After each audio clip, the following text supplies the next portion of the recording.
Good evening everyone, it's AJ back for a movie review. So tonight I'm going to be reviewing The Forever Purge, the new Purge movie that came out a couple of weeks ago in the cinemas, and I went to see it and I'm going to give you my review.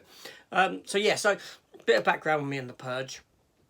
Okay, so I saw the first Purge movie when it came out. I've never ever got to the end of the film, always fell asleep.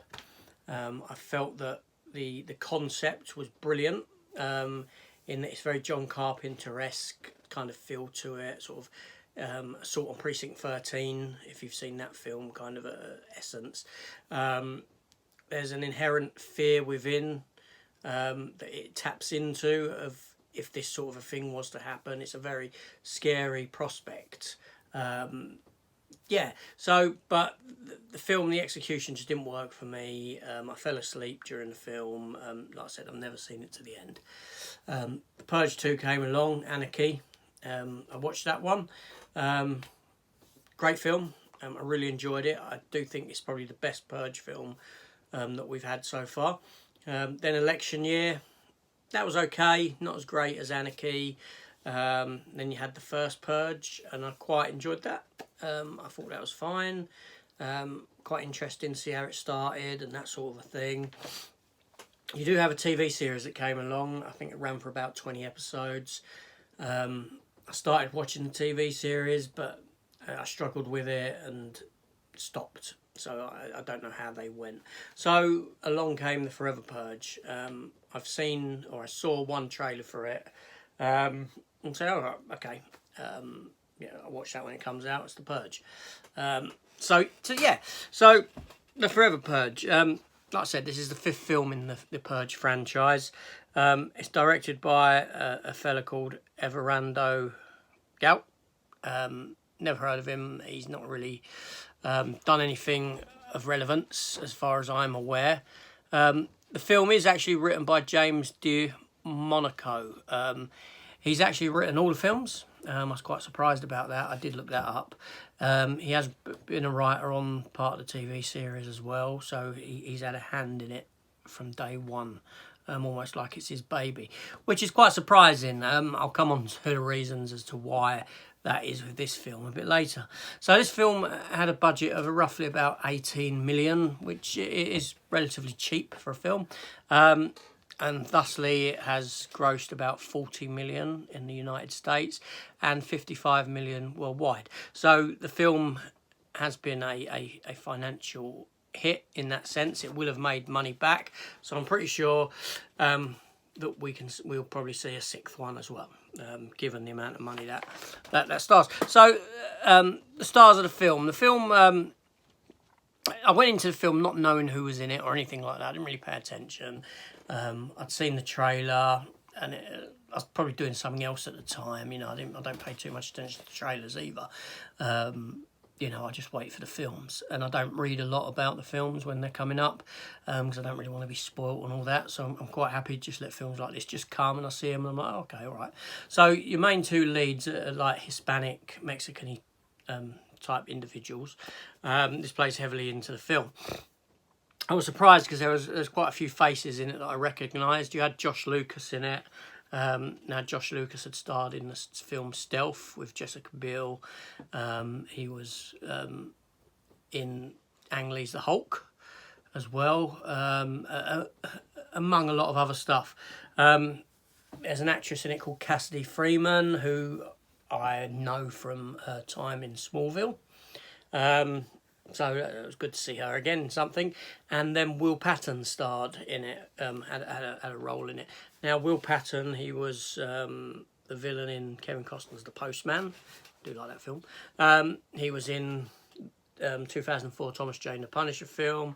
He was in Armageddon. And he had a big part in the TV series Falling Skies, among a lot of other stuff. And he's a good actor. He's an actor that I like. And all that. So the plot for this film, much like the others, is you have the Purge night come about, and all crime becomes legal for 12 hours. but you get these groups of people who decide, well, actually we don't like that, and we're going to continue to purge after the time of it ending. So they carry on with the killing, but there's more of a political message behind all of this sort of stuff. Now I can take this review in two directions. I can take it with all the messages that this film has buried into it, about race, about discrimination, about hatred, about the way that it's perceived that America's going, and all this sort of stuff. Or I can take it in the direction of, it's a film and let's look at it like that. This is where the film, it's good and bad for me, because it's very hard to go that film route without thinking, okay, this is trying to say something. So yeah, I'll give you, talking about the film and the plot. Okay, so I like the way the film started. You've got Josh Lucas's character as, they're well-to-do white sort of ranchers, him and his family, and obviously they're down in Texas, not far from the Mexican border, and they've got a lot of sort of Mexican people working for them who obviously are not as well off as it's almost like slave labour. That's how they perceive it, the Mexicans. They're sort of slave labour for the richer white people. Josh Lucas does show some bigotry with his character at the start towards Mexicans. He doesn't want his kid being raised speaking Spanish or anything like along those sort of lines. So at this point, the film led you to believe that he was going to be one of the bad guys, so to speak, within the film. But it turned it on its head, and it's the poorer Mexican, Hispanic people that start taking over and continuing with the purge and wanting to wipe out or take America back. They want to take America for themselves and leave, get rid of all the rich and the people that are causing all the problems, this sort of stuff. So, it's quite good in that sense. I like the fact that it was set, it had a different aesthetic, a visual setting than the previous films, which are more sort of inner city and suburbia and all this. This was sort of ranchy, hilly. So aesthetically it looked different, it felt different. That was great.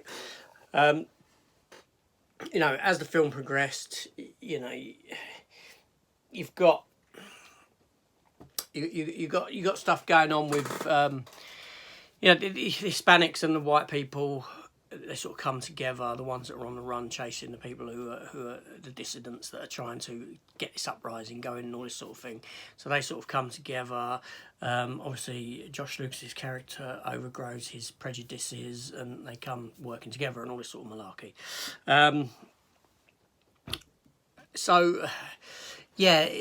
It's good and bad in the sense that the political statements and all this, they're very overpowering. So I did try to watch it in the sense of, it's just a film, this is just a story. But it's very hard to separate one from the other. I found that to be, I can't really say much for the acting. It is what it is. It's, it's not Oscar worthy or anything like that. It's a Purge movie. You get what you get. But there's been a lot of films with worse acting in it. The acting's not even bad. It's just, you know what I mean? You know what I'm saying? What can I say? When I spoke about the writing earlier, that I was surprised that this James DeMonaco had written all of them. Reason being is because I came away from the end of this film and I thought, is this a Purge movie? Was this written as a Purge movie? Or is this a story that had been submitted for something else, for another film, and then adapted into a Purge movie? It very much had that kind of a feel to it. It's kind of like there's another film in there. You can very much take away the Purge elements and have it a film about what's going on in America and the destruction of America from within, and a new land sort of being birthed out of the destruction of the old, due to the differences between the divide between the rich and the poor, and the poor uprising and all this sort of stuff, and taking control of the country. So I was very surprised when I saw that it was the same writer as the others. So he must have a game plan. From here on, I am going to mention the ending, so please, if you don't want to know, then I suggest you do one, jog on. No, but anyway, so at the end of the film, obviously, you know, Josh Lucas, Cassidy Freeman, they get to safety with the two main like Hispanic stars. They get to where they're going across the border, and they're safe.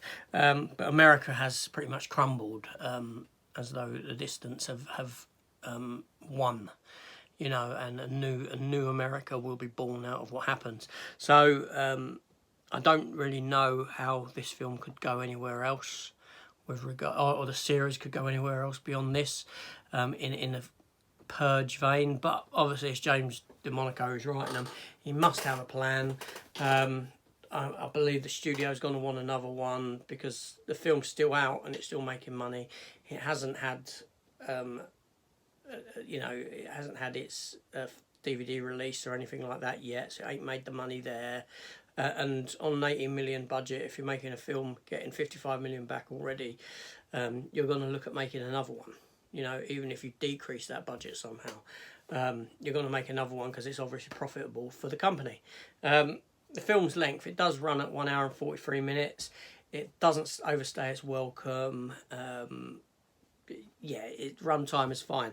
So did I enjoy the film? Yeah, I did enjoy the film. I like the like I said, all right, I've slept through the first one, but I like the concept of the Purge movies. That it's a really good, if not scary, idea to have this sort of thing happen, and invokes a level of fear within the viewer. If you think about what could be. Although it has always annoyed me that they've never focused on other parts of what could be. It's always been this sort of violence and killing. You know, what about all the other laws that could be broken, this sort of thing? There could have been interest in that sort of arena of storytelling, but it's never been focused upon. The Purge movies are all pretty much the same. You got people who are killing people and people running away from the people doing the killing. Do you know what I'm saying? So, yeah, you know, there are other elements that I'd like to see within a Purge, other crimes that are not to do with killing and that, and the knock-on effect of that sort of a thing. Yeah, so would I recommend the film? Yes. I mean, you're not going to go and see this film if you haven't seen the other Purge movies, right? The only people that are going to see this are people that have enjoyed the previous Purge movies. So you know what you're getting if you're going to see it. I think it's bothered a lot of people. I've not read a lot about it online or heard a lot, but I've sort of read headlines, and I think that's probably to do with all the political statements that the film has to make that have got people a bit riled about it. So like I said, I was going to try and review this as a film as opposed to as a political statement of the state of the United States at the moment. So, but yeah, it's a good film. It's worth going to see if you like that sort of thing. So, yeah, so this is AJ. That was my thoughts and review on The Forever Purge, out in cinemas now. Please consider subscribing and supporting the channel. Give me some comments down below. I'll be sure to get back to you at some point. Hit the notification bell. Share the video if you want. No problem with that. There'll be a lot more coming. And hopefully I'll get to see you soon. Take care of yourselves all. Goodbye.